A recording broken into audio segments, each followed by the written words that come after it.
4 matches, and they cannot afford to drop any more points in this qualifying series.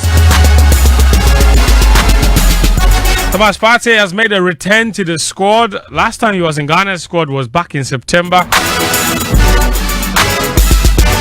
I saw a headline. Somebody said, "Inform Andre, are you snapped?" But there's a new boys.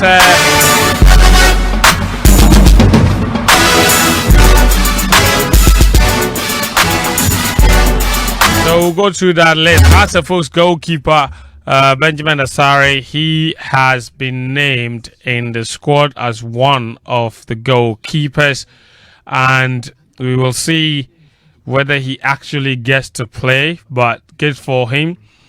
Kamaradini Mahmudu, also of Mediama Sporting Club, has also been named in the squad. So that's 2 local players that have made it to this particular squad. And then Razak Simpson, of course, who put up very good performances in the last qualifying round. He is back in the team, rewarded for that last showing. So that's what it is. Christopher Bonsuba, he plays for Genk. He's also in the team. He gets a debut call-up. He's a striker. We'll tell you what you can expect from him as well. The rest of the squad picks itself. Lawrence Atizigi, Joseph Wallacott, Benjamin Asare are the goalkeepers. The defenders are Gideon Mensah, Ebenezer Anand, Mohamed Salisu, Jerome Opoku, Alexander Juku, Jonas Ajete, Razak Simpson, Kingsley Schindler, and Kamaradini Mahmudu. The midfielders looks a little light over there. Thomas Partey, Elisha Owusu, Abu Francis, Kudus Mohammed, and Enes Nyoma. That is it. And then Antoine Semenyo, Kamal Dean Suleiman, Jordan Ayew, Jerry Efriye, Naki Williams, and Christopher Bonsuba are the attackers. The EFA also thought it wise to release a second list of players that they say are injured. And they did a whole story about the injured players. And the injured players are quite a lot. There's a long list of injured players in there. They've also released a team schedule. I'll go through the injured players list very shortly. But they're starting camping on Monday, March 17. And they'll train at the Accra Sports Stadium. On Tuesday, they'll train at Accra Sports Stadium. That training is open to the public and it's at 5:30 p.m. No more training behind closed doors, apparently.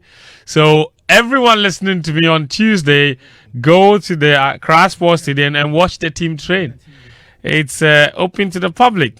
The Monday training is also open to the public. I doubt they will have a full squad on that day. But Tuesday looks like they will have a full complement of a team. Wednesday is not open to the public. And so those 2 days open to the public are both 5 p.m. Monday is 5 p.m. Tuesday is 5:30 p.m. And that's when the training will be open to the public. Wednesday is not open to the public, but they will train at 5 p.m. at the same venue. They will do a press conference on Thursday at the Accra Stadium at 4:50 p.m. Then they will train after that at 5 p.m. The first 15 minutes of the training will be open to the media as well. And then Friday is match day, Ghana versus Chad.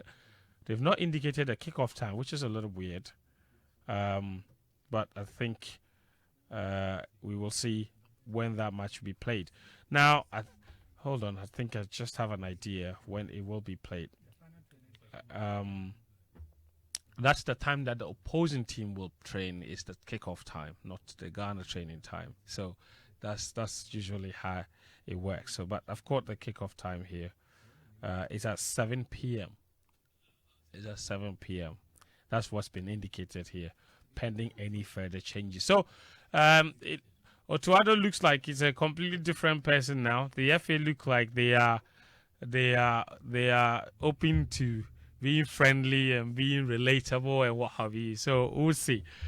But also, listen, yesterday we held a very important conversation on National Sports Dialogue. Joy Sports hosted some very accomplished individuals, and they spoke bravely and very astutely, if you like, about some of the issues that we face in our sport with some very transformative ideas about how we can take our sports to the next level. Ten Vernon, also, of course, Anthony Baffo, Dr. Frank Appiah-Kusi, and then Magnus Rex Dankwa, all very accomplished individuals who shared some brilliant ideas about how we can move our sport forward. We will play back some of those presentations for you on the show. And then also we will end the show with whether or not his left foot touched the ball. Julian Alvarez, one of the most controversial moments in Champions League history. Real Madrid through to the quarterfinals. They will face Arsenal, but it's not been without controversy. Atletico Madrid are furious. The general public fuming, and UEFA have been forced to release a statement and video evidence. And even for their own video evidence, it still looks like it did not, or he barely did. But the bigger question is, should accidental, unintentional, microscopic movements like this decide the biggest of games, or should the law be changed? So that's a conversation we will have. The guys are here: Sicho for Philip Atrim, Daniel Cranton, Chutamaklo, and Mufta Nabila Abdullah. Show proudly brought to you by Petrosol Platinum Energy, energizing dreams, and Betway gets way more. Guys, welcome to the show. Record time. A new record time. 17 minutes 12 seconds. Aye. Solid. What's that? Solid. What's that? But wait, how people notice one thing? People like today ventures into the energy no day like the previous ones. Yeah. Energy no day, but the dragging day. Energy no day. The dragging be constant. What did happen to the energy? What happened to the energy? Bro, the Ramadan is showing me shame. This one I will not lie. I will not lie. I will not lie. You did like chop too much. He did to show me something. By day 20, your head go day like it won't fall from your neck. Listen, we've got a lot to go through, guys. What I want to do is play back some of the highlights from the show. But Sicho, you were there. Talk to me about some of the things. Like, not talk to me. Just give me your impressions about what you saw yesterday. You are clapping, man. Clap. You know say fancy food. You know say fancy food. You know say fancy food. As if you know they there. Let me show you something. Fancy. If they give out fans, where you know one show say they like the fans, he gets some smile they give. Then you go smile and you go look away. Some rhetorical question. You know, he say you are clapping. Why you can't hear that you are clapping? And then you stop making eye contact. We are not clapping. You know what we are doing? We are not clapping. We are digging cassava. Sure. Joy Sports team, kudos to you guys. That was incredible. It was amazing, really. And there's having the idea and it's having the execution. So the people you picked to come and deal with specific issues that were key and the bedrock of what every serious sporting nation would want to do, where then their deliveries were spot on. When you have the sector minister himself also then seated to engage with people who matter, that in itself is a start of it. Out that from here we have a report for the program and dialogue, which can then be presented to the sector minister, and then if he likes it, and I'll stand if he doesn't, he can act on it, invite a lot more of people to consult and get on with it. But I thought anybody who saw the Joy Sports dialogue, it was amazing. The only downside is that who didn't turn up. But we move on as a country, and look, guys, well done. I really did enjoy listening to the brilliant things that Tom himself took us through. Tony Baffo's experience, everybody who came through. Frank, the lecturer at University of Health and Allied Science. Who else? Rex Dankwa. I mean, everybody was so spot on. And so this is the kind of conversations that we need to start having, and after having them we need to start acting. And I'm happy the minister himself said that hopefully it is less talk and then more work. And now that the talk has been done, I hope that the work continues, picks up from there. So yeah, kudos to the Joy Sports editor and the Joy Sports team. Massive work. Another round of applause. Yeah. Who didn't tell? He said we know who didn't tell. Who didn't tell? Oh, the GFA. The GFA. They didn't come. They were invited. And this one, it looked like somehow people were under the impression that we didn't invite them. Oh, how? Yeah. But people That's what people always were have that asking on impression. Twitter. We did the GPL field the stance. They didn't come. We did this one. They didn't come. This one we can't force them to come. No, they have the men. They don't need. Listen, Sicho alluded to the brilliant presentations from all of our guests. Listen, if you missed yesterday, thankfully you have game plan. We're going to give you highlights of some of the things that they spoke about. All right, Sicho and Daniel, behave, okay? The two of you, please behave. You are distracting me. I'll just put on my mics. No. I don't know where it is. Even if I put your microphones off, I can still. There's eye contact. Hear what you are saying. She. Let me tell you what you are saying. No, So that this is serious business. Oh, she. Okay, pay attention to what I'm saying and give me eye contact. No, I thank you. Today you have a problem. It be like your breath, no, you know they come. It be like you want to talk, then you know. All right, listen. Thankfully, you have us a game plan, so we are going to give you some of the highlights of some of the things that they spoke about. One of the most important things Tom spoke about yesterday was how we can transform Ghana's economy from being a natural resource-based economy to a talent-based economy. And he spoke about how we can do this as a country. Because Tom Vernon, no one knows how to maximize talent from this country more than him. He's come to Ghana and he's developed one of the most prestigious football academies, not just in Africa, but in the whole world. And he did it right here in Ghana. And he says he has ideas about how the country can do this on a national scale and benefit monumentally from this. How do we do this in a very uniform and policy-driven manner? This is what he said. The starting point is to develop a national talent identification strategy, but also a global talent identification strategy. You know, we lose a lot of our sons and daughters of Ghana to other countries' national teams. So we need to start with the identification of our youth. But beyond that, I believe that we can be much more proactive in recruiting the most talented Ghanaians in the diaspora. Secondly is to establish a public-private partnership, talent development free zone, or as in America, you might call it an opportunity zone. These are tax incentivized regions of the country. We know this very well in the agri sector with our free zones within Ghana, but I think there's the potential for a talent free zone or a talent opportunity zone that can actually make investment into Ghana talent much more compelling from a tax incentives perspective. And then thirdly, to establish a public-private partnership for a national sports and entertainment hub. The minister mentioned some of the most exciting countries, but another that has really excelled in entertainment in sports in Africa in the last few years is Rwanda, where we've seen so many of the best sports events on the continent going to a country which has no reputation until very recently within sports. So I think a hub for sports entertainment is also very possible. So if we talk about talent ID and development, how would I approach that? Through the formation of the Talent Identification and Development Corporation that would remain firmly in control of the government of Ghana, you would define the national framework, as the minister mentioned, through which all talent identification and development partnerships would be operated.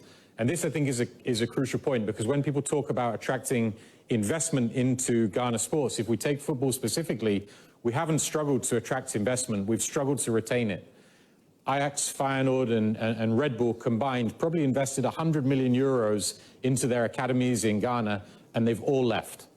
And one of the reasons that they've left is because there was no coherent national framework for them to plug into. So they came and did their own thing with very little advice, with very little guidance and support, and as a result, we've lost them, and they could have been significant contributors to the national agenda. My starting point would be through artificial intelligence solutions, which I believe should be embraced very quickly within talent identification, is to assess the individual talents of each of Ghana's 800,000 12-year-olds today. You know, we have a role model in China, I think, here, that when they got the Olympics in 2008, started a national talent identification many years before to assess the individual talent of every child in China. And I think it's quite feasible for us to do the same.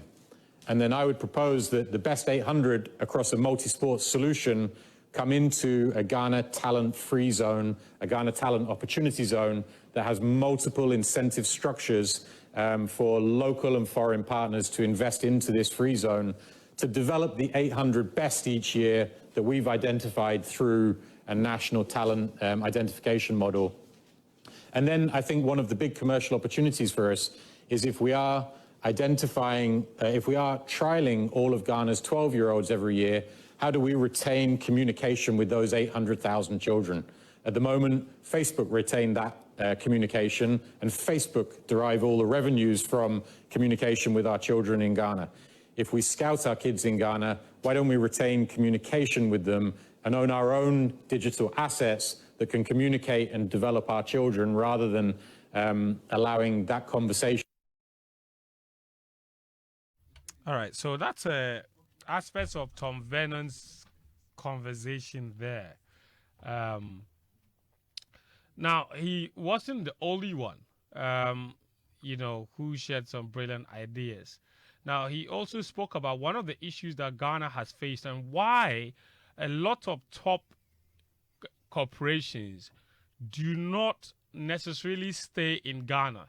So why did the likes of Feyenoord, Red Bull, Ajax, why did they all establish in Ghana at one point and leave at another point? Why didn't they stay? Now, he was in Ghana around the time that these companies were, or institutions were operating academies in the country. So why is the environment not deemed friendly or sustainable enough for them to stay? This is what Tom said is the problem. If Right to Dream, with its limited resources, can start stepping into those quantums of money that as a national strategy is very easy within a short period of time to achieve those types of returns. So what do I see? I think that the starting point is to develop a national talent identification strategy, but also a global talent identification strategy. You know, we lose a lot of our sons and daughters of Ghana to national... Okay, I'm playing back the same thing that I played before, but I'll get that particular one for you. I think I've got it here. What I introduced earlier. So our revenues would be, as I mentioned before, to commercialize the data of our children. As we scout them and retain them within our networks, we can commercialize that data like Facebook or Amazon, and that can flow back in and return and make returns for our investors. Each of our graduating classes can drive direct revenues into Ghana. By my estimations, we would have about $100 million a year in direct revenues from graduates from the program, if I look at the Right to Dream model, and retain full or part ownership of IP, economic, and image rights for the long term. That's one of the most important things I see within this. You know, Right to Dream today, when our players transfer around Europe, we're still realizing hundreds of thousands or millions of dollars every year in the solidarity fees that come. So I think keeping control of IP, economic, and image rights of Ghana's children for the long term can really be a source of revenue for this. And then this is one stat that I love. After Usain Bolt won a gold medal at the Olympics, generally bookings to Jamaica increased by 19%. So these are real, not pie in the sky numbers. And the fact is that Jamaica has much bigger crime problems than we have in Ghana. We don't have it. We're a safe, peaceful country, but that one ambassador can really transform the broader economy. And I'm talking about our 800 most talented children every year coming into our campus. So we can do Usain Bolt times 100, which can have billion-dollar impacts on our economy from a broader perspective. And then, as we all know, there's nothing like the soft power and leverage that comes from performing in sport. And that may ultimately be the biggest return on investment that's slightly harder to gauge. That's the development phase. In the entertainment phase, I would replicate the model. I would create an investor-friendly national framework, has been done in Rwanda.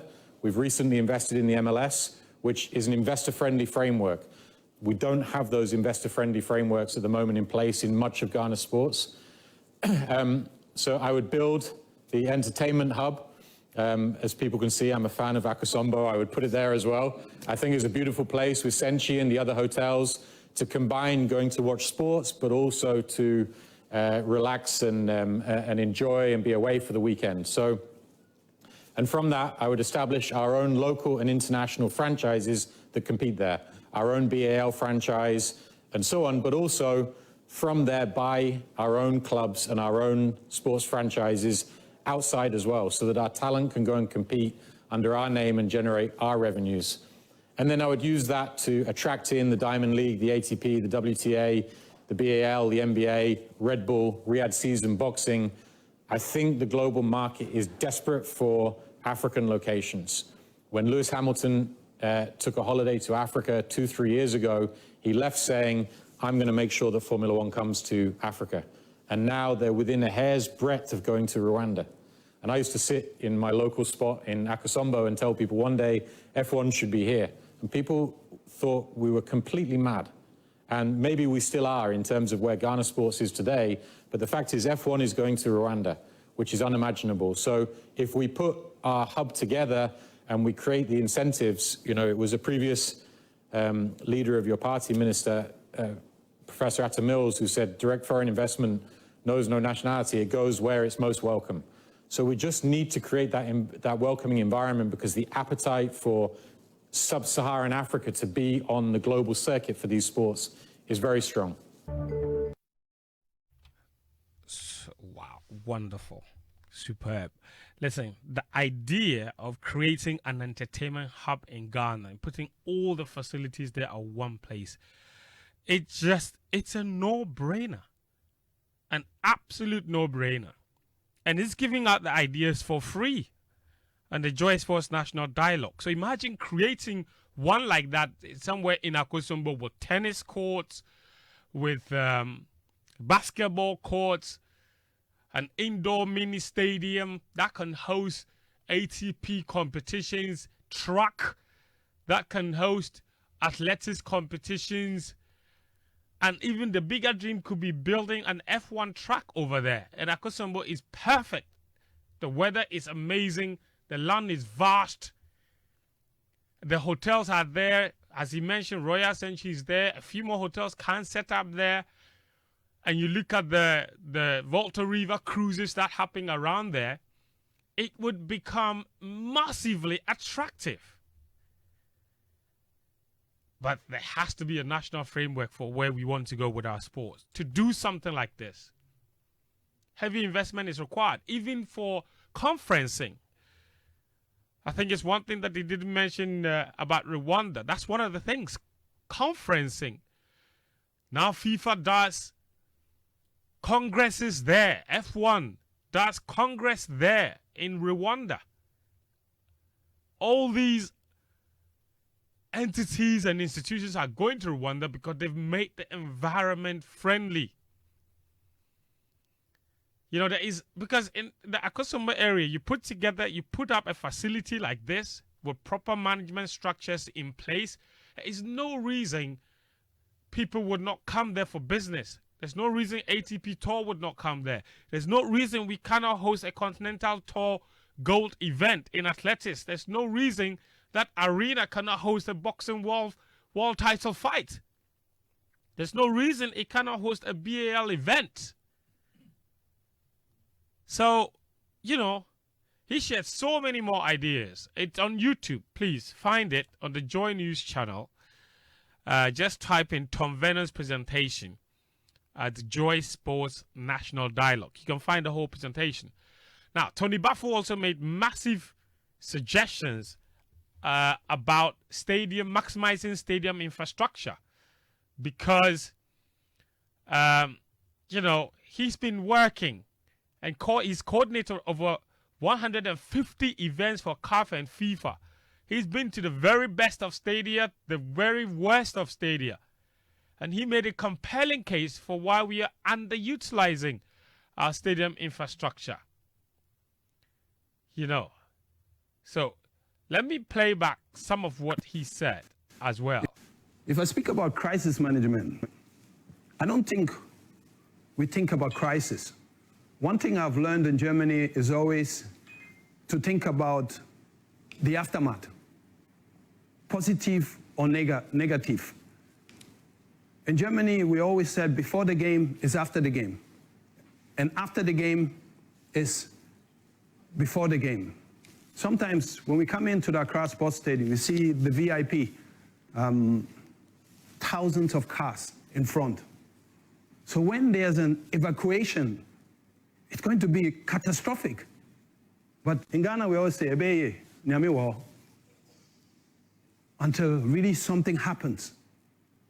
So these things really need to change.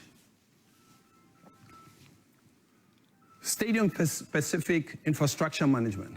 Every stadium, every pitch should have a dressing room. You go to certain pitches where we play, there's no dressing room, there's no washroom. And these things have to change. Decent parking areas for easy access, properly designed exits and entry gates for crowd control. There was an incident when the late Kotoko fan died, and we changed certain things. Now we are stricter, but sorry to say this, the rules and regulations have always been there. And for me, there are FIFA policies, there are CAF policies, but we should also have a tailor-made approach in regards to our venues. If you're in a 3,000-seater stadium, you should have at least 4 to 6 evacuation gates, entry gates. 5,000-seater, 6 to 8. 10,000 plus capacity, 10 and more gates with emergency exits. A tailor-made stadium evacuation can enhance the safety. Improve stadium security to limit unauthorized access. All right, so that's Tony Baffo there as well. He says so much more on maximizing. This is Waterman Sports Complex. Unfortunately, I haven't been there, but I think it's very important to have this also in the picture as part of the infrastructure. This is a modern branded mini stadium. Why is it modern? You have LED boards, you have fantastic screens, you have great branding, and it looks very, very neat.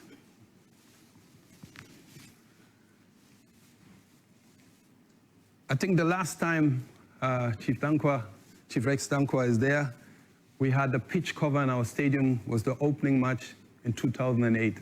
So for me, sorry, I don't understand this. We do so many activities on the respective pitches without covering them. A stadium is also there to generate revenue. Okay, if you have different events, cover the pitch. And if you elevate maybe the stage on the pitch a little bit for the grass to get air, you can have even boxing in the middle of the pitch. But these are the tools we need. These are the items we need to have in our stadium. Enhancing Ghana stadium facilities. I spoke already about the respective stadiums, but for me, this is very clear. Each stadium should have a well-functioning gym. We have an office inside the Accra Sports Stadium. They used to have a gym over there.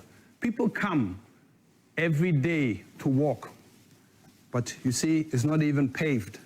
If you create something like a track around 100 meters, 200 meters, 300 meters, the ministry is around. People come, they can walk, and they can also walk into a gym. And I believe that that will also create revenues.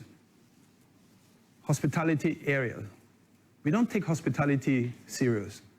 I think everybody who's sitting here has traveled outside. And when they come back from the World Cup, from the AFCON, just go beside the last African Cup of Nations. Proper hospitality is so important. So we should have a specialist also for the hospitality area. And then a sports stroke, a football museum, a hall of fame. They can do it on regional basis if you go to Cape Coast or Kumasi, but the big stadiums like, again, Kumasi and Accra, they should have everything in there. Because don't forget, Accra used to have a track.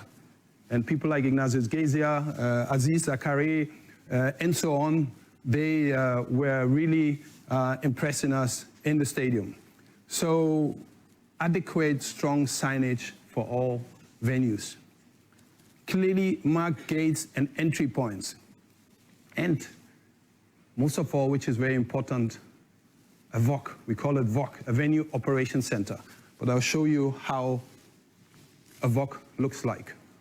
I've given you 4 different samples of a VOC, of a Venue Operation Center, which is a must. You see, this is how you can discover what is happening inside and even outside the stadium. There was an incident in Swatremen, and if you had a proper Venue Operation Center, you could have even seen what happened outside. So this is very, very important. And it is not rocket science. Operation, staffing and enhancement. What it entails and who should be in there. Operations and event coordination, staff coordination system, security, medical, stewards, emergency response plans, stadium maps, digital floor plans. I remember very well when I was, we call it a general coordinator, at the World Cup 2018 in Russia.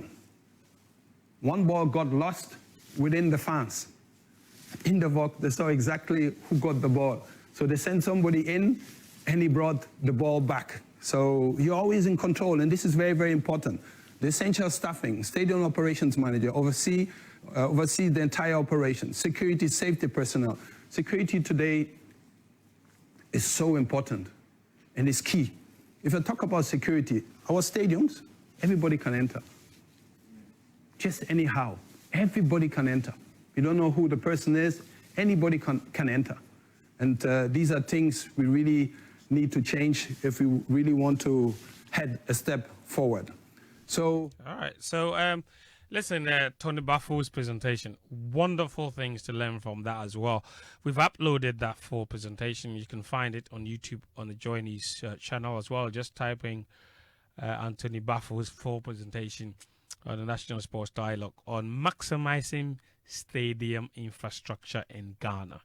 And you will find all of it there for yourself. So, listen, and then there's Dr. Frank Appiah-Kusi's presentation on governance structures in our sports.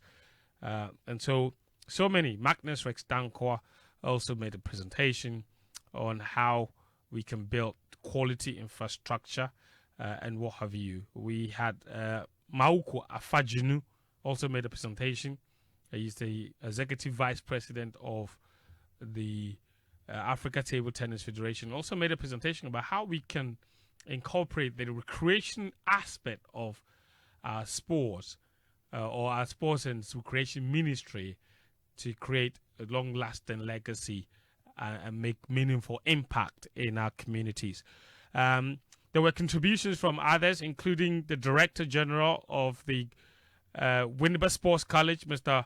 Ba Husseini, who spoke about the transformative ideas that they had for the place and how investing at the Winneba Sports College could be the turning point for our sports in terms of both personnel and even training of our sportsmen and girls. Farida Yakatul Idris, also from Africa Swimming and World Swimming, World Aquatics, let me put it that way, and Ghana Swimming also spoke about the importance of having people with technical know-how on all the sporting disciplines at the NSA. And it's a massive problem. And she cited a very interesting example of how the sports ministry often likes to refer requests from the Swimming Federation to the National Sports Authority, who, she says, have no idea about anything swimming. So how does the NSA deal with issues of swimming when there's no single technical person with expertise on swimming?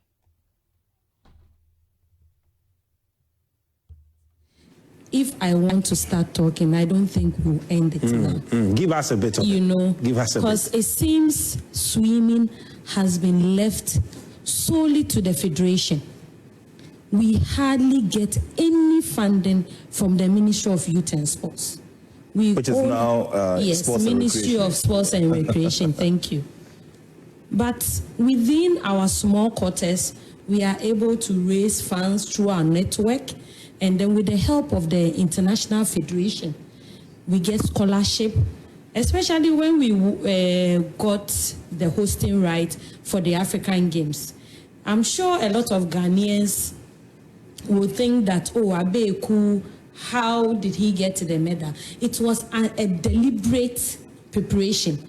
I remember in 2020, when we were about to host the first African Junior and Senior Swimming Championship, Uncle Rex helped us a lot, you know, with regards to marketing and the rest. That was when we started. That was a year, I think a year before, in 2019, we got a scholarship for Abeku to go to Russia in Kazan. And after 1 year, Ghana got the first ever medal in swimming at the continental level. Abeku got 2 medals, even though he was injured. He had a shoulder problem. And he went back again. And in 2022, we went to the Commonwealth Games. The first, let me say, typically black person to go to the semi-finals at the Commonwealth Games. Fending for themselves. They should have no place in our sport moving forward. So all of those you can find on the Joy News channel. We've uploaded them and you can go and check them out. Right now, though, you're listening to Game Plan on 99.7 Joy FM, also on Hits 103.9 FM. Show is sponsored by Petrosol Platinum Energy and Betway. We'll take a short break. When we come back, we're going straight to the Black Star squad. The guys have been itching to speak about all the issues surrounding the Black Star squad for the Chad and Madagascar games. We'll also get into all the controversy from the Champions League midweek matches. So a more exciting part of the show is still to come here on Game Plan. We'll be right back. Makes you happy? That's an interesting question. Sicho, what in the world makes you happy? Edie wants to know. Hold on. Huh? There are plenty of things, not just one. Yeah, like what? Example. My wife makes me happy. Quick. She makes me super happy. I remember. I think two weeks ago, I went to bed late. Around 2 a.m. thereabout. I was doing my own session. I mean, I stay up. What session? I stay up. I game into like, midnight. Then I do my own prayer session. Then I go to bed. Now I'm going to bed. I turn on the lights in the room because she had turned it off, and she's beautifully sleeping. Beautifully. Like, I stood there and I was just so happy. Just see her sleep so peacefully. It makes me happy. Hey. And then I love my Bible. Big shouts to Mrs. Mrs.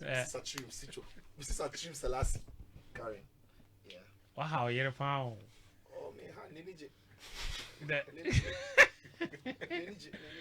The last name. Actually, you are not married. What makes you happy?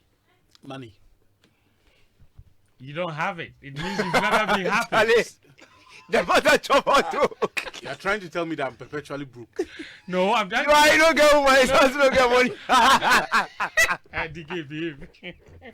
I said money makes me happy. Hold on, actually. I'm sorry. But that was a very foolish.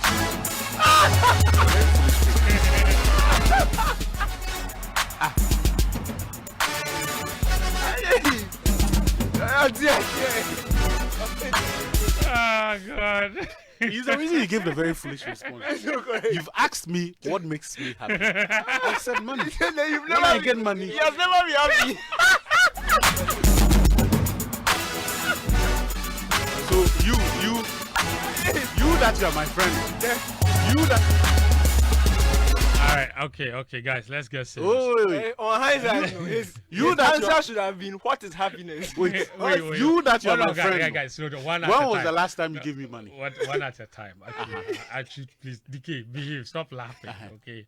You want to say? It's You've not asked funny. me a question. I My said answer is money. yes. And you are saying that you know that I never have money. So As I'm your never- friend, then so I'm it means that you have been perpetually unhappy. fair enough. My But no, question you to don't have the money. Yes. My question to you He is, didn't mention an amount. He just said money. wait, you that you are my friend, when was the last time you gave me money? Because you are saying I'll you give know you money today. now. The way Come it's and necessary. collect. Some 2 KB. You see? No. No, that one is working. It doesn't count. All right. Guys. Since you've known me, when have I ever put any of you on a fruitless venture? Never. Thank you very much. You see, Sicho, I hate you for this. Sicho answered the question for you. He was coming to pull out the money. Then you answered the question for him. He said he'll give you money. I said I'll give you Said money today. today. He started adjusting his seat. Yes, I was repositioning my car key. I'm saying. All you are doing is almost confirm what he's saying. No. Those who don't have money, when you tell them you give them money, they are harassing you. You see Those the who have problem? money, if you tell them you give you money, they'll be like, okay, Matty. Because you get though. Now he's about to fight you Yes. for For what this- he believes was an act of stopping me from giving him money. Bro, poverty not is what I dangerous. believe.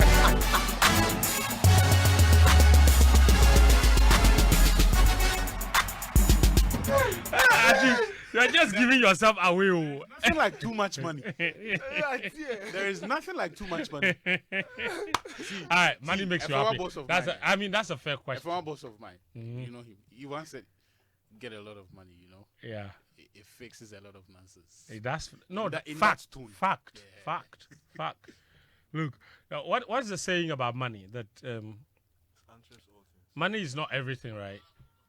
Yeah, like money doesn't solve every problem, but money is good. Money answers all things. That one Yes, is biblical. it's good. It's good. There's a famous quote from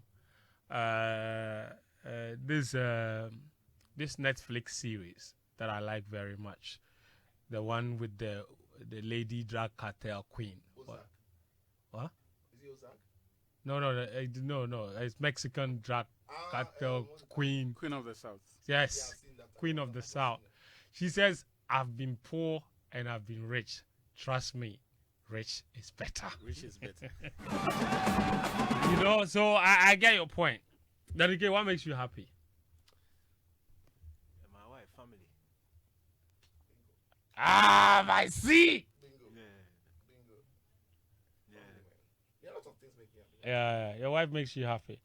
Looks like What the makes two. you happy? I have a beautiful son, bro. When I look in his eyes, I'm looking at myself, Yeah. and I'm like, Tariq is you, bro. I'm Except like, Tariq has more hair than him. I You get look. there. Oh. When I look at my son, I look into my son's eye. Like sometimes I can see myself. I'm like, yo, what are you doing?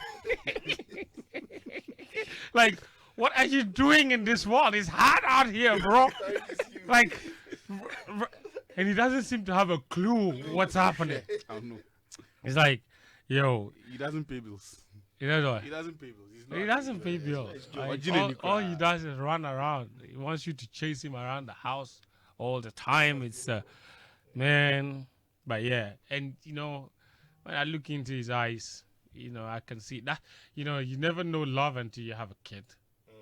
You know, like you know you love your wife and everything, but when you have a kid, it's like it's next level. It's different. You know, like it's crazy what you'll be willing to. I never thought in my life that I would be willing to die for someone, right? When I look at that kid, Until you had your son. Charlie, So you didn't. Okay. So you didn't think you could die? Okay. Okay. Who? You could die for. Okay. Oh, for Mrs. Oh. Oh yeah. Hey, that's what I said. I said. The guy is say. No. I'm trying to say that. No, you see, no, you go through phases, right? Yeah. You think you die for. So if we take like 10 bullets for kidney, but we take only 2 for my. You bab. Even if I, you see, and that's the thing, right? If I have a boy and a girl, what I'll be willing to do for the girl, I'll not be willing to do that for the boy. It is just what it is.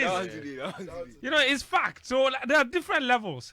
Like, you know, I'm willing to die for my wife, but you know, it's like, baby, this one. I always told my wife, well, you know, we are here to have the kids, but I always told her, if they come, I still think I'll choose you. Like, it'll be you and I and them, not them. I don't know how to put it. Like, no, I she'll get still you. be the G. She'll still be my G. Yes. Before them, and it will be us and them. I should be. Like, that is how I see. Like, it's always going to be her. Yeah. Yeah. And I was telling her she's going to be the one to betray. Between she and I, she'll betray. She'll dog you for them. She'll dog you for them. That's your fear. But I've got it's not my fear. I told her I've got her back. I understand she'll dog me, but I still don't feel like I love that. No, I love that. Yeah, no, like true. I know you. They'll take the time, attention, and everything. It's happening. I got you. There are moments where I'll call my wife and say, have you forgotten you have a husband or what? Anyway, all of this, once again, Achu cannot relate. Oh, You see the problem? it's okay. Let the young man breathe. Alright, Edie, How did you jump from what makes me happy to what you want to make me happy? actually is related. It's related. It's No, it's related. not. There's It's no not. hasty It conclusion is there. not. Okay, there's a there are lots of messages here. Okay, it's a situation, a lover boy pound. He talks a lot about his wife. Hey, my wife. That is so sweet. Keep it up. That's Cove Town Babe. I've got a message that says, bro, an illegality is an illegality, whether microscopic or not. Alvarez touched the ball touch. twice. A touch is It a was touch. so clear. I saw it straight from my room. Misaf. Up next, we face Arsenal. Courage in Koforidua with that message. I've got another one. Minutes was when I saw the touch. Yeah. This one says, I'm listening to you live. Greetings to my dear friend Nana Ifia Lizzie. He's a student inside Garden City University. This is a message from Osemenu Sentence. Keep working, my brother. Keep working. In Kumasi. Keep working, my brother. Keep working. He's listening to us in Kumasi. He's working hard. Hard. Don't worry. It's okay. All right. Lots of more messages here. This one says, hey, sportsman 10 home affairs 4. We know where that one is coming from. And then it says, okay. I think he sent me a sporty message as well.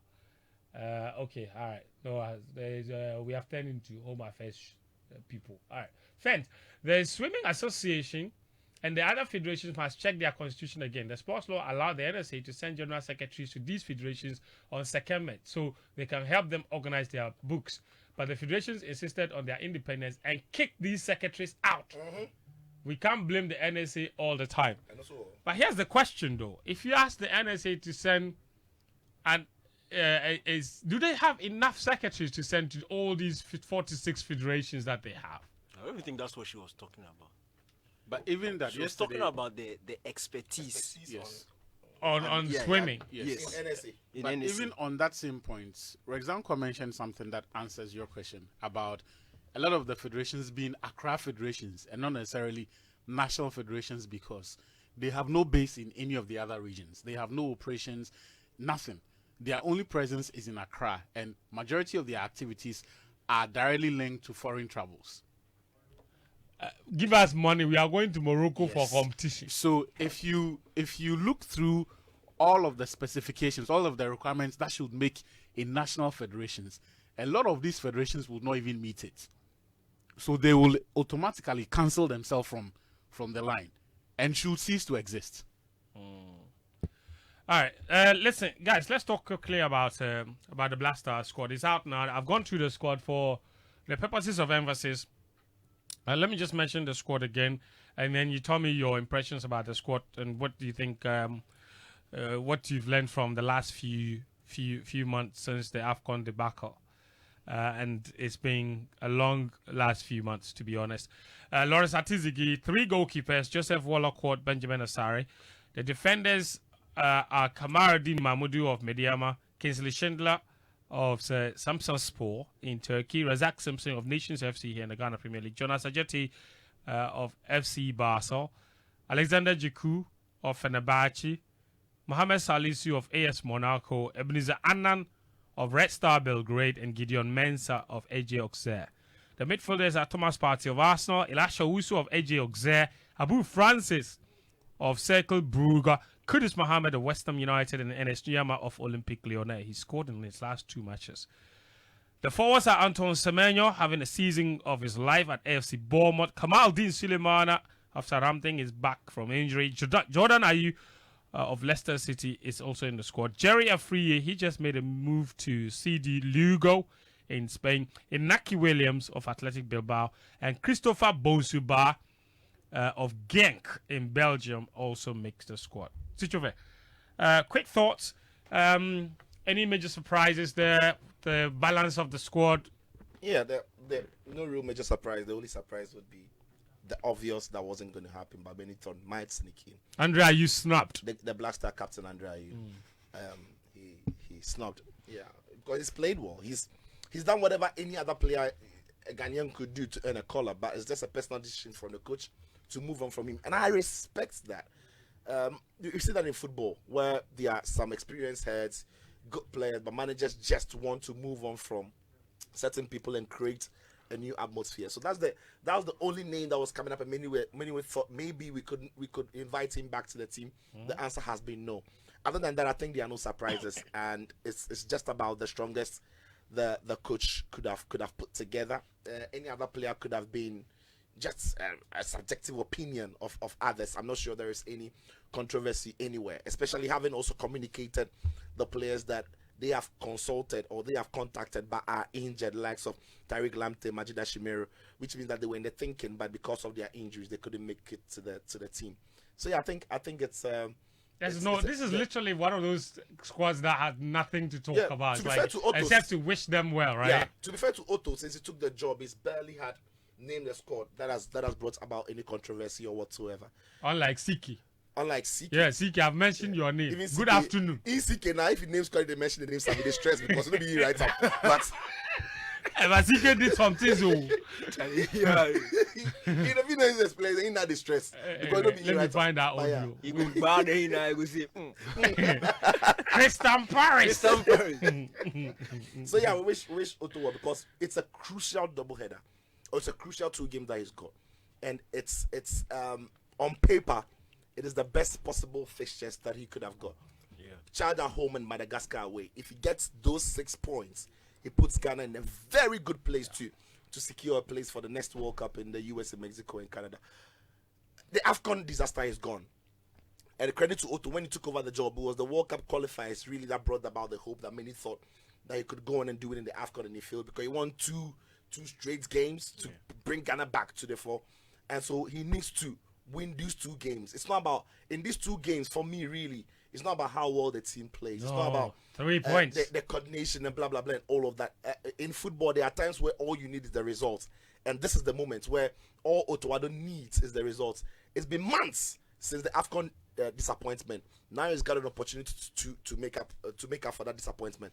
And luckily for him, almost all his key and important players have been delivering week in, week out for their clubs. All of them have been delivering. Almost all his important players have been delivering. And they look sharp, they look fit. It's now time for him to put them together and get us the result that perhaps puts us in a good place or pool to go into the World Cup. DK? Yeah, obviously, as a squad for just 2 games, a double header, I think it's good enough. Obviously, it's a bit light in some positions. If you look at central midfield, it's a bit light. But as I said, it's 2 games and it should suffice. It's Partey, Abu, and then Elisha Owusu. That should be enough for 2 games at home against Chad and away against Madagascar. So aside that, I don't think we have any real issues. And I tweeted it. To be frank, it's not really about who is called up under Otto. As Situ said, he's named pretty good squads over the past few months that he's been in charge. In fact, it's a year now since he's come back. If you remember, it was a March international window last year where he took over from Chris Hughton, and I think he needs to channel that spirit again. His first 2 competitive fixtures where we went away against Mali, beat them, came home against Central African Republic and won. I think we need that sort of spirit again. And to be frank, I think the players are trying as much as possible to put behind what happened in the AFCON qualifiers. They themselves are not happy. Obviously, the coaching staff are not happy. And Otto Addo needs these 2 wins. He needs it badly, and Ghana really needs it. So, again, I side with Sicho. It's not necessarily about the performance. I would not really care how well or how bad we play. I just want the team to win. And winning is a habit. Look, if you play poorly and you win, it's way better than playing well and losing. Of course. We saw the team at home against Sudan where we created chance after chance after chance, still didn't win the game.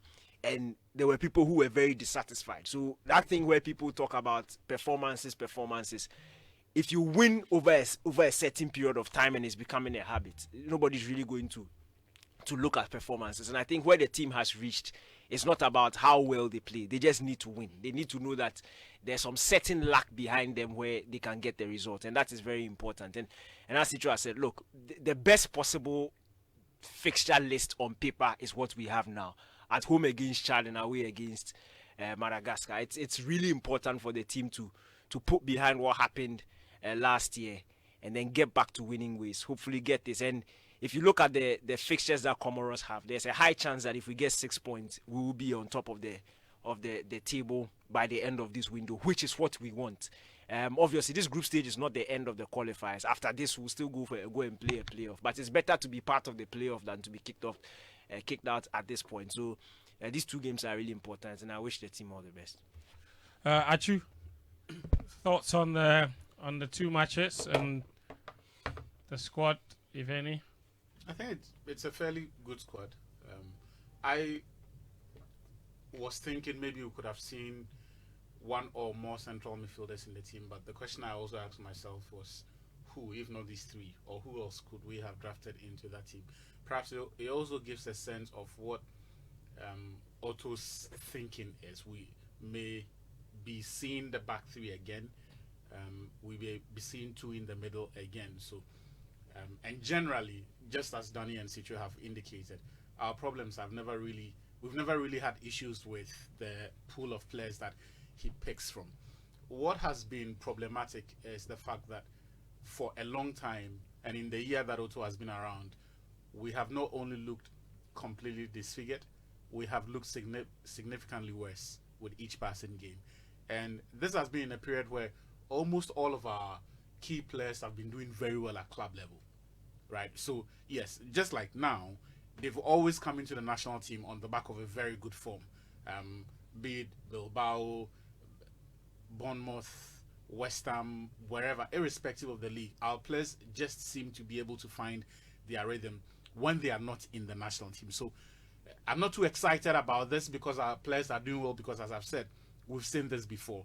What has been missing is that chemistry in the national team, that culture, that atmosphere in the team that allows players to be themselves, that allows players to focus, where there are no distractions, where the focus purely is on the technical aspects, putting the players in the right frame of mind, creating an enabling environment for them to go out there and then be themselves. We haven't had that.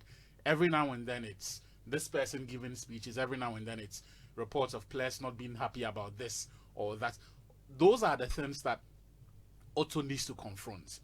And from Sunday evening, from Monday when the players start reporting to camp, the players will be looking out to see if anything is going to change in terms of the team's itinerary, in terms of how their schedule is. All the assurances he gave them when he traveled. And not just Otto. Yeah. There's a new government in. They would also want to align with the Black Stars. They would want to associate with them. We need to be careful how we expose the new minister to the team. Yes, the games are important, but the sports minister doesn't need to go and visit the team. No. I've never agreed with the idea that whenever a national team is traveling, the players have to go and meet the president or they have to go and meet the sportsmen. It's I think that happens with tournaments. That's okay. but it's not even important. Look, you Is it only tournaments? Really? for Oh, when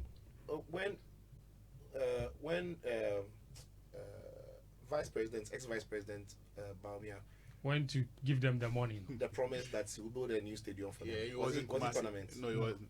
It wasn't. It was a qualifier. It was a qualifier. was. For me, there has to be a certain prestige attached to these offices. When you are going there with something to show. So maybe we've There has to be a reason for that it. has to Not be a just reason. show your face. Not just that. Oh, we came to say goodbye and seek your blessings. That one, the NSA boss, the GFA president, can meet the team at the airport, or when everything is done on the day the team is leaving. The over familiarization is what's Charlie- breeding the content as well. Yeah. The contempt. So it gets to a point where nobody respects you again. Yeah. Look, let us show ourselves to be different. And you see, Otto is the one in charge. In the past year, he has seen how bad some of these things have affected the team, right? So all of those things are important. Then there is the technical aspect of it, the coaching. We can't seem to, for me, I don't think this team is capable of playing bad and winning. I mean, if you look at the sort of teams that So to win, they have to play they well. have to play well, because one, public confidence in the team is at an all-time low. Yes, you might be able to get a win or two, but for a long time, we've not managed to get consecutive wins, and we need consecutive wins in this particular fixture. Every time we talk about the team and as for these sets of fixtures, they are manageable. But There's some way. Chad and Madagascar are exactly the sort of teams that we have failed to beat. In fact, No, you're right. You're right. in our last meeting against Madagascar, we drew. Yeah. When we played Comoros, the last 2 times we faced Comoros, we haven't won a game. We lost one, and then we drew one. We lost. We both. lost. We lost both. Why Yes. you beat Charitable? We lost both. Yeah, they Our beat us. first World Cup qualifier. We lost one. We nil. lost, and then we lost. We lost the AFCON. AFCON as well. Central African Republic. We've had challenges with them.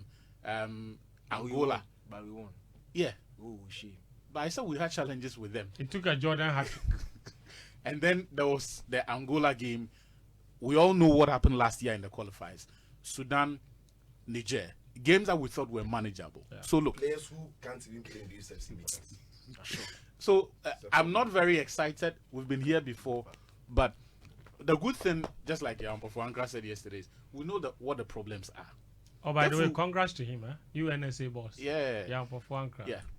If we want to effect the change, let it show in our attitude and our approach towards it. We can only wish the team the best of luck and hope that the access they are giving the fans from Monday, it does them some good, because it's very important.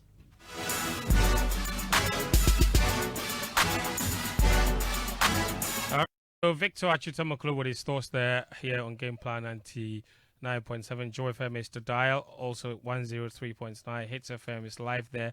Proudly brought to you by Petrosol and Betway. Let me tell you about this. We are going to the Volta region. Joy FM, the super station, is going to the Volta region for an adventure. Yeah. So listen. We are going, and it's just for 3,500 Ghana cedis. You will get to experience the Pando zip line. If I pronounce something wrong, correct me. yeah, Pando. We're going to the Pando zip line. Yep.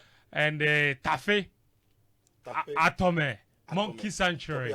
Tape Atome. Thank you. Mount Gemi, Yeah, Mount Gaming. Amejofe Waterfalls. Amejofe Waterfalls. Amejope Waterfalls. You say it was Mount what? Mount Mount what? Canopy Walk, among others. No, that's the name. Wait. No, I want you to say it. No, mention the name. No, you say. No, he mentioned it and I pronounced it in the He said, event. yeah, he said Mount Gemi. No, let him pronounce the thing. Mount Gaming. Mount Gemi. Gemi. Mount Gaming. Lexus, have you heard? Ah. Lexus, they do two no like say why where it's- he was teaching me how to. Why did you say it was Mount Gaming? As I just spelt it. I said I didn't want to, Wait, but wait, when you wait. say big Gemi. Gaming is a sound like Like this is a Kumasi boy. So sound you are like even Gemi. lucky that he didn't say Mount. Hey. Yeah. Boss. Pause. Mount Gaming. Yes. Anyway, we are going to all those places.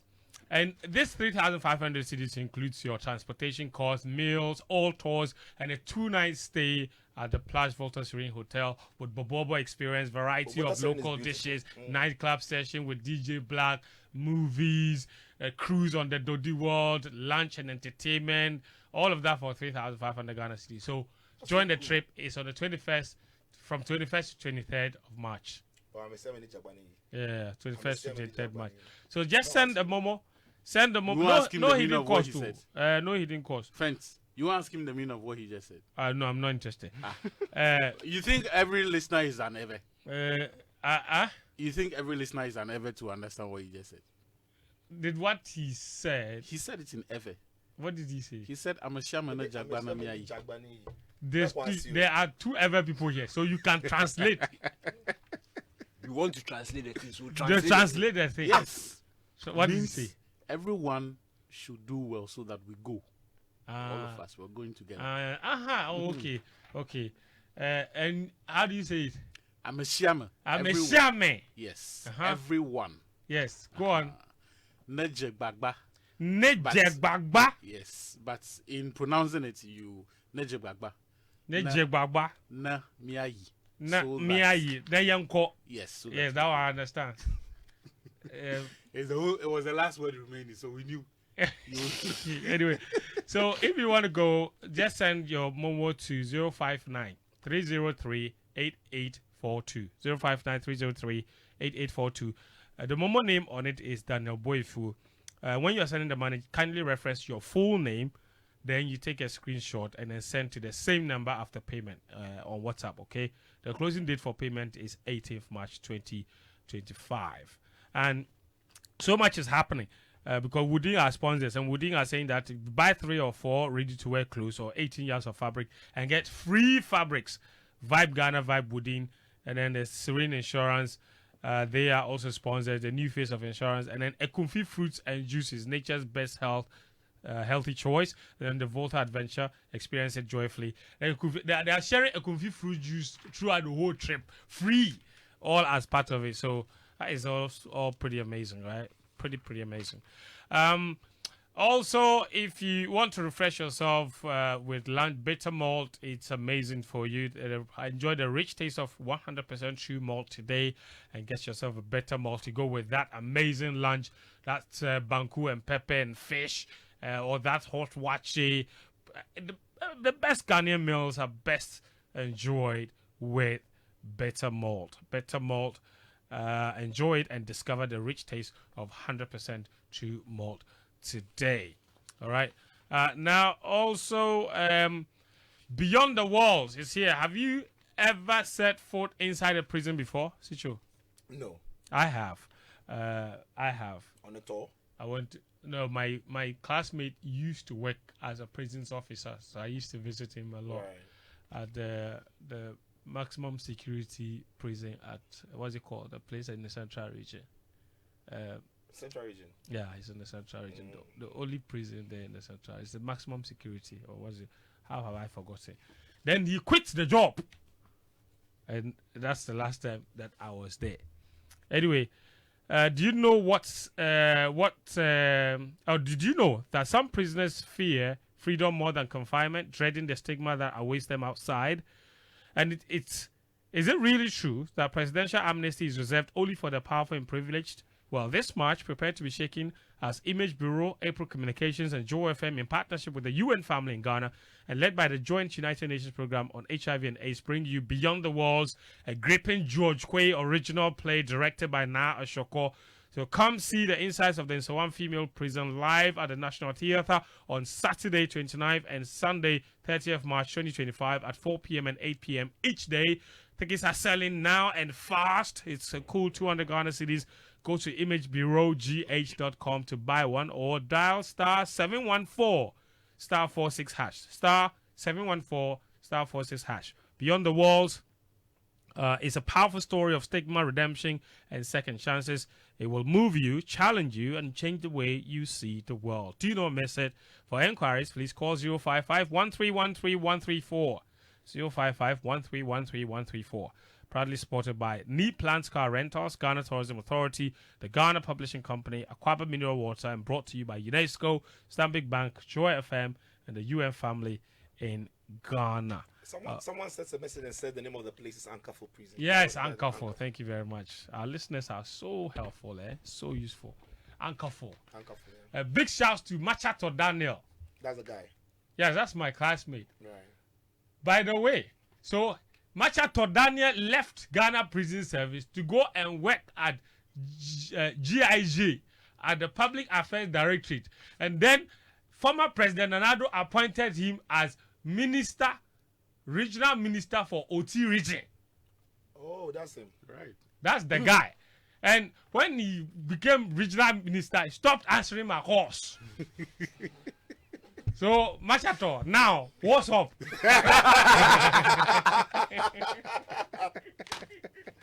Right now, you text me and call me a foolish boy. Oh, God. Anyway, it was just a joke. He answers my call every time.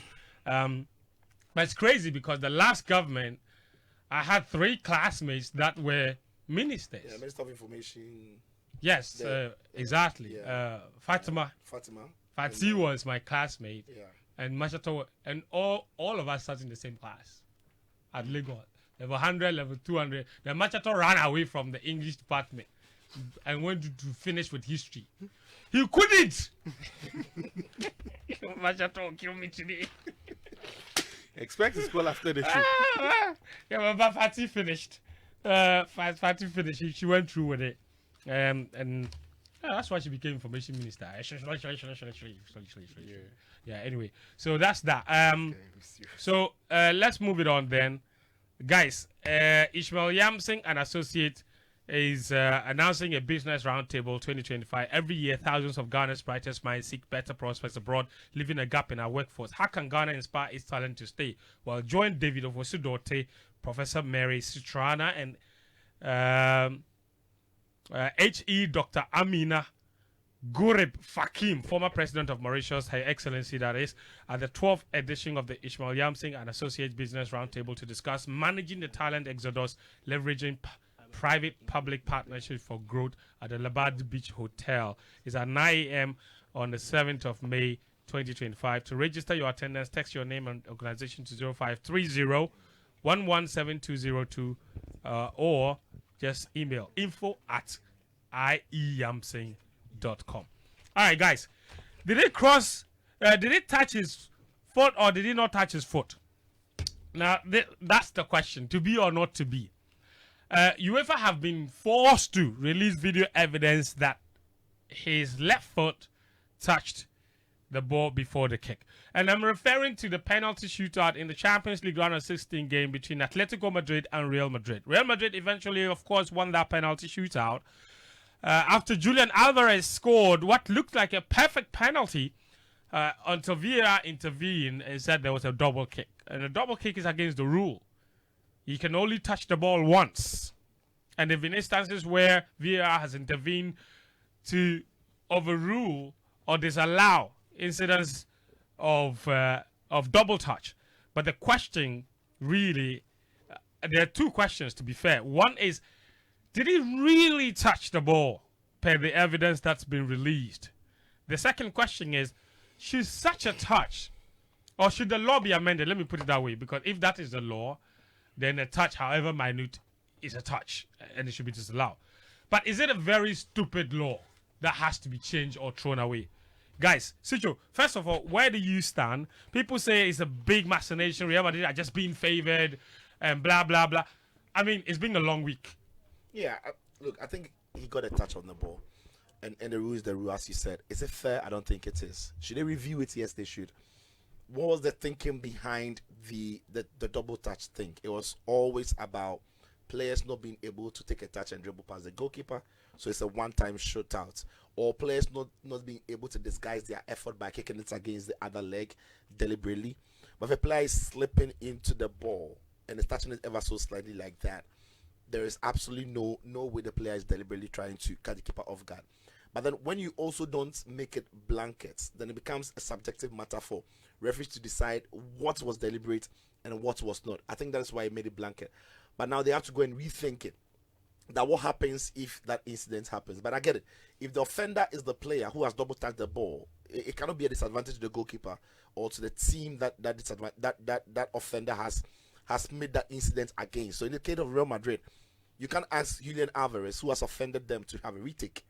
right? No. Yeah, that argument is very backward. Yes. So it's just basically people who don't understand absolutely the so, law. So you can't do that because in the same way Because a double touch favors the taker. it favors the taker. So if you get a double touch and it is allowed, you should not be allowed to yes, take it. I think the only valid argument would be a goalkeeper leaving his line favors the goalkeeper, and yet they're allowed to retake it. But they're only allowed to retake it because when they miss. So because the keeper is the offender. Yeah. So when the player scores, you don't put the player at a disadvantage to take the player through the risk of the penalty taking. Exactly. So it goes on. Yeah. However, if the goalkeeper makes the save, then the player gets a second chance. Yeah. To make amends. So and in that case, the advantage is for the taker it's who for the missed, taker, not the goalkeeper. Keeper is the offender.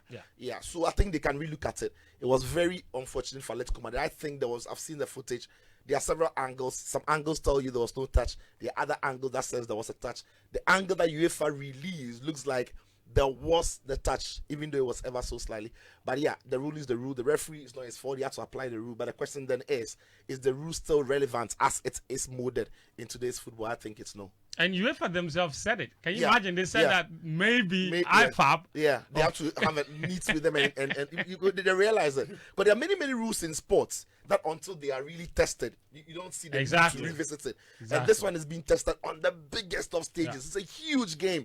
Madrid derby, plenty at stake, lots of money at stake, lots of things at stake, and that rule in the end come back to haunt Atletico Madrid, so they'll have to rethink it. Yeah. DK, your thoughts on that? I didn't see a double touch. Okay. I didn't see. No, DK, and that was on, and you were watching on TV. Now the referee who was there, didn't see double touch. He didn't see. Thank you. It took VAR looking at some imaginary images. Thank you very much. To rule it against Atletico Madrid. I didn't see a double touch. But so that's answering your first question. Yes. I didn't see it and I thought it was a very dishonest move by the VAR. But question number 2, I think it needs to be reviewed. And I don't agree with the fact that a double touch, if you give a retake for a double touch, is an advantage to the player. It is an accidental double touch. And you see, okay. The accident, the accidental double touch was caused by the pitch. We've seen players deliberately mess up the penalty spot to cause things like this. Can I ask you a question? We see. Don't ask me anything. He slipped twice. Atletico Madrid scored. Would you have said that because of the pitch that caused him to slip, the ball should be brought back because he slipped? We saw in Benjamin Mendy and Atletico Madrid almost went on to score. It was accidental. That's different. He didn't cause a rule break. Next time he should change his stats. Look, the issue here is a penalty shootout. Okay, in fact, during the Vinicius' penalty save, if you look at it closely, he had a slight misstep and he hit it over. But that's besides the case. If he had hit a double touch, I could have made a case for him. But the issue here is it is an accidental slip. He didn't intentionally hit it twice. Okay, in such an instance, you can't punish him for slipping and hitting it twice, because we can even argue that where he wanted the ball to go to, that's not where he wanted it. It's because of the accidental slip that caused it. So you should give a retake. And you see, it's not an advantage to anybody. It's only fair. It's only fair that you do that, because again, there are several instances where we've seen players deliberately mess up the penalty spot because they know that this rule exists, and they know that if the player slips or if he slips, has a misstep and he double touches, it goes against the he can slip and miss. Like Man you did to John Terry. John Terry should have touched the thing. Everybody was that day was raining. It's not anybody's fault, and they are just really the pitch. If you remember the night before, but look. It's not fair. It's not fair at all. And I was chatting with Sijo off air. Look, some of these rules, you never really see how painful or how unfair they are until they manifest in real life situations. And that's why sometimes when it comes to the implementation of these rules, I don't think IFAB does a good job. You should test it over a period, or test it in these sub competitions. Let us see whether this thing makes sense or not in real life situations, so that when it happens, then we know that this thing is fair or it's not fair, or this rule makes sense or it doesn't make sense. You see it at the start of the season where they make rule changes. Then in the first 2-3 months of the season, all the referees are following the new rule, and they see that it's complete nonsense. Then by December to the end of the season, Now the same thing they say that don't kick the ball away. Have you seen somebody getting a yellow card for kicking the ball away? They don't do it again because you see that it doesn't really make sense. Look at the handball rule. Look at the handball. The last 5 years, it's been changed like Changing it time and time and time again. And it always takes some controversial. Look, it just takes some controversial situation for it to manifest, which is very unfair. So for me, I think that look, they need to look at the rule again. And secondly, it was very unfair and very dishonest by VAR because the ball didn't touch Alvarez's leg twice. Okay. It did not. What's funny? When Cicho said the ball touch, you didn't laugh. You see, it's not nice. question. Oh, hold on. Sichu, did the ball touch? Did he touch the ball twice? You've already asked him. Before he asked him. Why you? No. You've already He wants to laugh so that he wants to laugh so that. Sorry. Yes, please. All squared. Sasa. You are very dishonest. Sichu, sorry. Actually, I don't know. Bring some nuance into it. I want us to talk about Arsenal. It didn't touch him. It didn't touch his foot twice. You see, I'm going to add to what Daniel said. Okay, go on. Beyond players trying to mess up the penalty kick spot, opposing players have now seen it and have realized that if IFAB is not going to do anything, they will adjust. So do you know what players do these days? Mm-hmm. When a penalty kick is awarded, two things happen. Someone goes to take the ball. Another person goes to protect the spot. All right. So yesterday, Mazraoui, and you've seen the images all over. When Man United had their second penalty, he went to go and protect the spot so that the Real Sociedad players will not come and stomp their feet on the penalty spot to mess it and potentially cause a slip or Bruno skying the effort. And this is something that we see every time there is a penalty awarded. Wherever there is a dispute over it and it's not going to be taken straight away, so players go there too. It clearly tells you there is a defect with the implementation of the law. And here's what I say to those. Should it be universal? Okay, go. Here's what I say to those who say that, but if you order a retake, you are given an advantage. It is not. If you order a retake, you are only recreating the original conditions for a penalty, which is same distance. The goalkeeper is allowed to stand anywhere on the line, at least 1 foot. The player has the same, when the whistle goes, is the same run-up. It is the same. And for me, I don't think there can be any justification for reversing the outcome of a spot kick that has entered the net. Oh wait, but no, when okay, This was okay, for reversed. when it's entered the Yes, there can be no justification for reverse. They didn't strike it out. But if goalkeepers, even when they deliberately move off their line, you don't reverse the outcome when the player misses it. Or when the player misses it, you don't reverse the outcome. You strike it out. And then let them retake. Yes. But when someone accidentally scores via the double touch, you don't strike it out. You reverse it. You reverse it and say it's not. The rule doesn't make amends for accidental. It's a blanket rule. That's why I say it needs a change.